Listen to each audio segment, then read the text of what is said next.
Hello students, now go for cubic polynomial. Suppose polynomial is cubic, means degree of 3.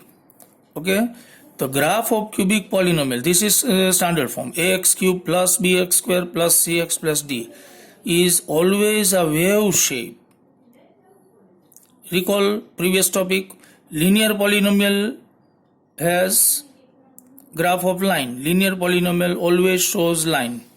Quadratic polynomial always shows parabola, parabolic shape. And cubic polynomial always shows wave shape. Wave means up, down, up. Here also up, down, up. Okay, so this type of wave shape in graph we will obtain. Okay, so here see x-axis, and this is our graph. The graph intersects x-axis at 3 different points, 1, 2 and 3. That means we will get 3 zeros. Just recall, I have already told you that cubic polynomial has maximum 3 zeros, means not more than 3, but 3 or less than 3. Okay, so here you will get 3 zeros, 1, 2 and 3. Okay, in this type of situation, what will happen? This is also wave shape, and this is the graph of linear polynomial, but here x-axis intersect only in 2 points. Here graph touches the x-axis, so you will get 1 point over here and another point over here. Then you will have to see only x-axis, not y-axis.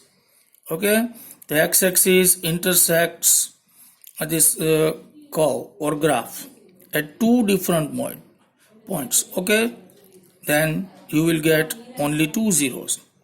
Though the polynomial is cubic, means degree 3, but you will not get here 3 zeros, only 2 zeros. Okay, so maximum 3 zeros you will get in cubic polynomial. Okay, now next topic. No, not next topic. Continue. Here also graph only touches the x-axis and then go upward. Here also next intersecting point is obtained. The x-axis intersect in 2 different points. Okay, sometimes it is like this also. See, suppose this is y-axis, this is x-axis.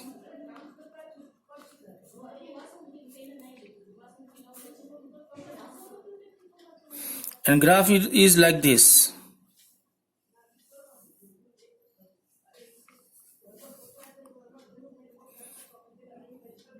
So here you will get only one intersecting point with x-axis.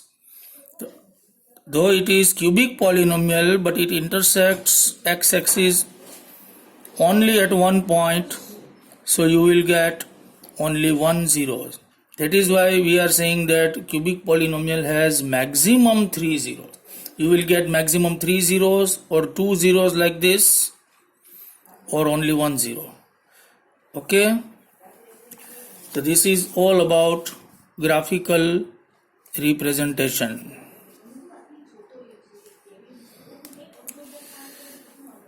Now, relationship between zeros and coefficients. Relationship between zeros and coefficients. Suppose linear polynomial. Go for linear polynomial. This is standard form ax plus b. The linear polynomial has maximum 1 zeros and it is x or alpha. You can say it alpha. Alpha means zeros, and you will get only 1 zero, maximum 1 zero, and denote it as alpha. So then alpha is equal to minus b by a. Okay, this formula we have learnt in previous videos. Okay, so this is about linear polynomial. So you can get directly from this coefficient. See here a is coefficient, b is coefficient, so you will get 0 from this coefficient directly, nothing to do more. Minus b upon a. Suppose polynomial is 5x plus 3. Then zeros will be minus b by a means b means minus 3 upon a means 5. Minus 3 by 5. Directly. Okay. Now go for quadratic polynomial. This is standard form ax square plus bx plus c. Quadratic polynomial has maximum 2 zeros. We know about this. And that are alpha and beta. Because both these values are of x. That is why we are denoting one x is alpha and another x is beta. That is why alpha and beta both are the values of x. Because they are zeros. So here sum of zeros. Just quadratic polynomial, we cannot find separate alpha and beta, means separate zeros, because we have to factorize this. I have told you in previous lecture.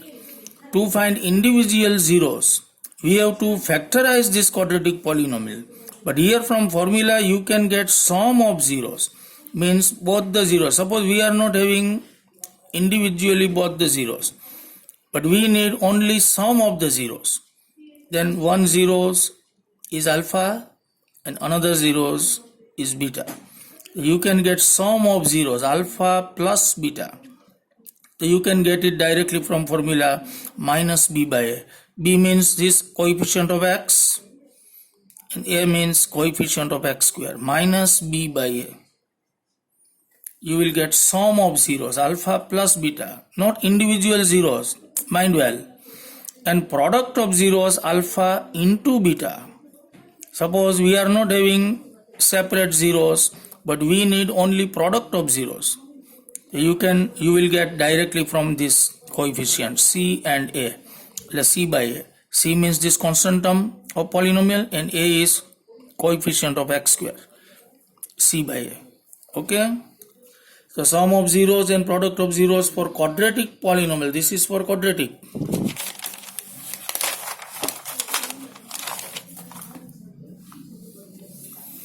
And cubic polynomial, this is standard form ax cube plus bx square plus cx plus d. Cubic polynomial has maximum 3 zeros and they are alpha, beta and gamma. Okay.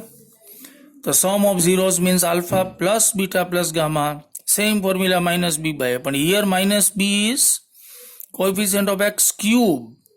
In quadratic polynomial b is the coefficient of x square. Okay. Sorry, x. And here b is coefficient of x cube and a is coefficient of x cube, while in quadratic a is coefficient of x square. So this is the difference. Formula looks same. Okay, minus b by a.